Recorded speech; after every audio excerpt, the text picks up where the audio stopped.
We had another big fight card over the weekend. It was actually the night before in Paris, France. Day for some people out on the West Coast. It was the Bellator Champion Series in Paris, and huge name at the top of the bill, Patchy Mix. And I know some of you might be like, who? But Patchy Mix is a legit bantamweight, right? He took the next step, man. He proposed to Tatiana Suarez, but in his career, he also took the next step.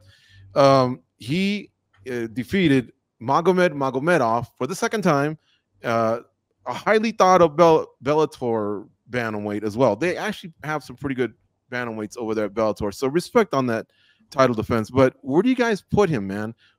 In terms of like versus O'Malley, he's saying he's the number one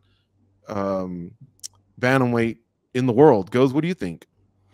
I don't hate him for saying that. And honestly, it kind of just depends who's at the top, right? When you look at these types of matchups and how they would match up. If Sean O'Malley was in front of him, yeah, if we could get a hold of him, I think it could be interesting, right?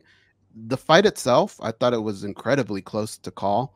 I thought Patchy, I had him winning, but I wouldn't hate anybody that say he lost. It was a very, very close matchup. But when you think about what he's been able to do, the consistency, being able to fight that many times, I think the dude deserves to have his name shouted out there at the top, and I think he does deserve the respect that he's been asking for.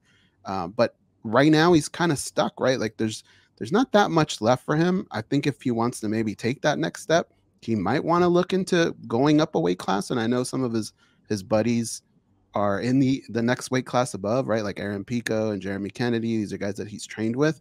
But if they're not any part of that title picture, I would say maybe something like that might help bolster up his resume a little bit. Other than that, then maybe that Leandro Higo call out, maybe that does work out for him. But he definitely deserves to be there.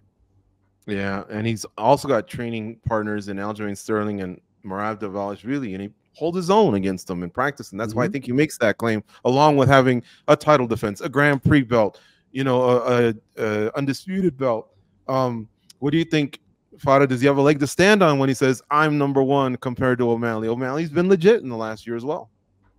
I think because he's outspoken about it, it's naturally going to get criticism, right? Because you guys talked to him and I wrote the piece and he collaborated with the Post. Like he's happy to have that promoted everywhere. I think when you put such a spotlight on yourself, people are waiting for that dominant performance. And Magomed Magomedov is a really good fighter. So he showed some skills there. He is a well-rounded guy. He trains with some really high-level guys like Marab. And I think he has a right to call himself number one, whether people believe it or not. I don't hate the confidence is what I'm trying to say. So maybe the performance against Magomed wasn't his best in the sense that some people felt like Magomed won the fight, but I don't necessarily hate it that he's trying to put his name out there. It's just unfortunately for him, it wasn't the performance people were expecting because he put such a spotlight on himself. But this is a sport. You're kind of only as good as your last fight. So maybe the criticism will come towards him for the next couple months until he gets his next fight booked. But I still think he's a very talented fighter. And whether they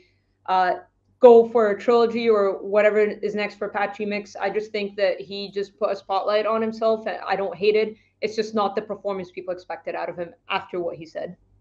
Danny, we got to move on to the next topic, but Paris, France was popping. Let's just sneak this one in there. Cedric Dombe goes in there, gets a win, and then they bring in Anthony Pettis, and they have a face-off, and Pettis says, guess what, man? I'll even fight you here. The crowd goes off. Dombe plays up the crowd. Is all that down your alley? Like, did you like that? Was that WWE-ish, or do you applaud Bellator / PFL, or if you want to call him PFL-ator?